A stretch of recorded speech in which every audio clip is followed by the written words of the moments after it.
The Local Show, featuring conversations with business owners, employees, and local business leaders about their successes, challenges, and reasons for doing business. Right here in Central New York. The Local Show is locally produced by Zoey Advertising. Now your hosts, Tom and Steve. Back into it and back at it again. You've got the two happy guys that are happy to champion local business right here in Syracuse, New York. When did you get happy? I'm not. Okay. I do it for the show. Okay. I was looking for someone else. Yeah, there you go. Got a Scripa sitting here. He's not happy. He always looks like he's got that one eyebrow attitude. I'm smiling today. I don't know how. I think I'm smiling. I'm amused with the two of you. The two of yous. I was convinced it was TMJ. Things are moving along in the real estate world, aren't they? Oh my goodness! Do you feel like there's this, with all the road work and everything? It seems like there's an energy that's happening. There's road work everywhere right now. You can't go anywhere without it. You need a half hour to 45 minutes to get to where our usual 15 minutes takes us. Right. Yeah. We're talking with Joe Scripa, by the way. He's the owner of the Scripa Group Real Estate and Property Management. And they say you're responsible for building up Syracuse again. I don't know about that exactly. We try to contribute where we can. So you're very important. So I'm going to ask you this question. When are they going to open the ramp from 41 South to 81 North? Because I come down, I'm like, no, and I'm over there. No way. I mean, are you seeing that? The bridge is being built? Yeah. I can't wait to see it come to I don't know what it's going to look like. It's a mess. It's a mess. And that's right in your zip code right there. No, it's right there. I think we're that point is where we're going to have a good amount of development going on.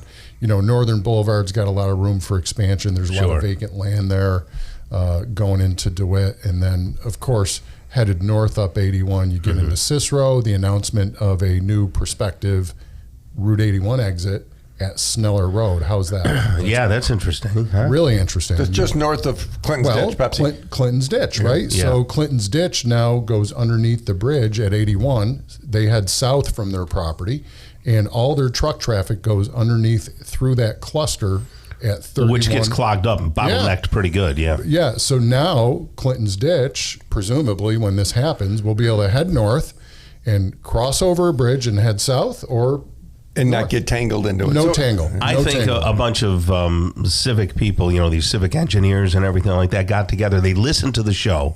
They know my aversion to big bridges, and they're building a huge bridge in Cicero. It's not a huge bridge. And I'll never get to work anymore. Do you go down South Bay Road? Oh, yeah. Oh, no, it's going to be like that. Oh, yeah. It's an easy one. Easy. But, think about it. It connects from Lakeshore Road. That whole Lakeshore area can go a hair north to avoid 31 and 11. Right. Which everybody wants to do. So you drive 2 minutes north to save yourself 15 minutes. Yeah. Did either of you guys see the Make Brewerton Great Again campaign? No, I didn't. Well, I just love the name of it. Correct. It had like a thing. It's Make Brewerton Great Again. Really? Yeah. I saw it online. I thought it was hysterical. We put up a sign before. Our office is in Brewerton, and we love our little community. And we ordered this enormous sign for the fireworks because everybody comes and sits in our parking lot. We believe in Brewerton, and we really do. We love that community. Yeah. What's going to happen up there with the bridge opening up and all that? It's been a lot of work and construction, like everywhere, and those poor businesses, I'll say, have definitely struggled through. Off of Orangeport Road, they built a couple of different developments over there. Yes. And I thought that there should be even more, given how many people there are in the area. I think there will. A number of years ago, early in my career, you guys know I've done a lot of land development work with developers. So I used to go to all the town meetings. And I remember seeing a project with, it was about 80 acres. I forget how many homes it was. But it got declined a number of times because they couldn't do the sewer capacity thing.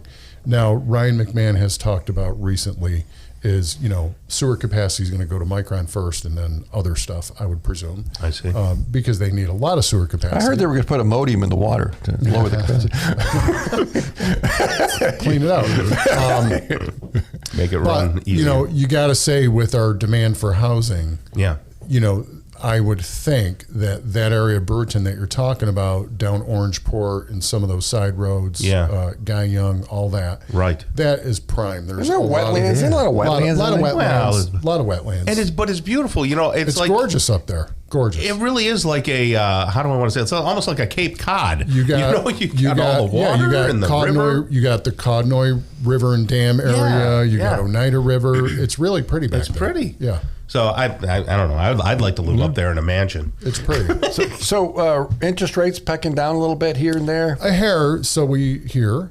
And, it looks like we might get a little bit of release downward. The problem is if we get a release downward, now we'll get into real estate and talking about real estate a little bit. Mm-hmm. If we get a release downward, right now we still have such a shortage of homes for sale in Syracuse, for instance. We're still seeing 10 offers per house. Wow. Unless it's like a wet sock, wick with water or just horrible problems. But we're still seeing nonstop offers. So, if we get a tick down, we got a bigger problem because there's more people that are wanting to buy. Is that because money was so expensive people didn't build or move? Or why did that happen? Well, no.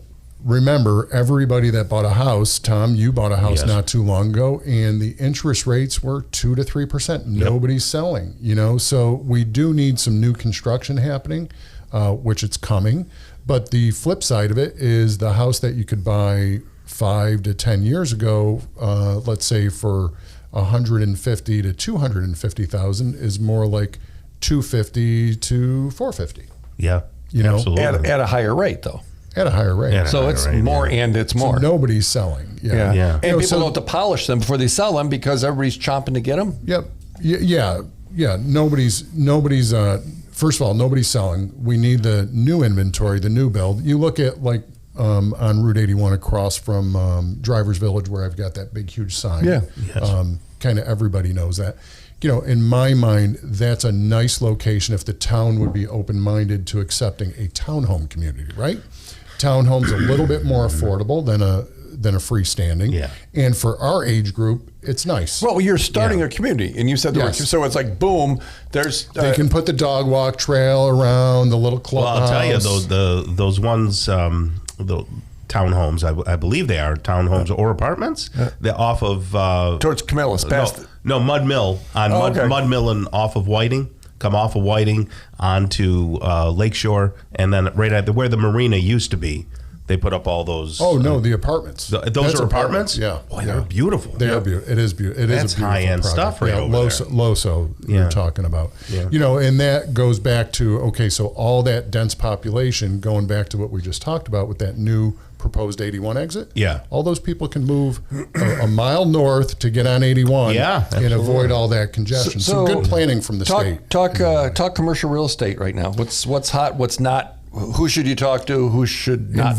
Investment properties are hot. We have a lot of people looking to buy into Syracuse. So if you have a property that you've owned and maybe you're tired of caring for it, or you want to see what kind of profit you could take and move towards retirement, investment properties are hot right now.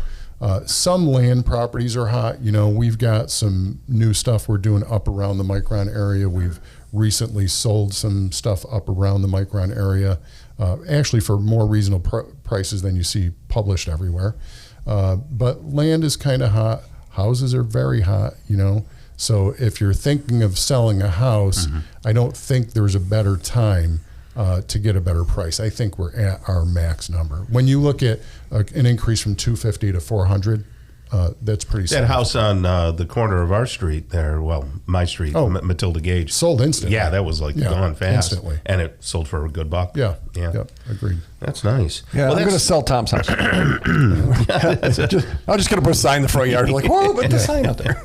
Joe Scripa right there, owner of the Scripa Group, Real Estate and Property Management. If you just even have questions, you can call and have a coffee with Joe. He'll do that. He might even spring for the coffee. I drink coffee. Excellent. 315-452-1200, 452-1200. Talk to Joe today.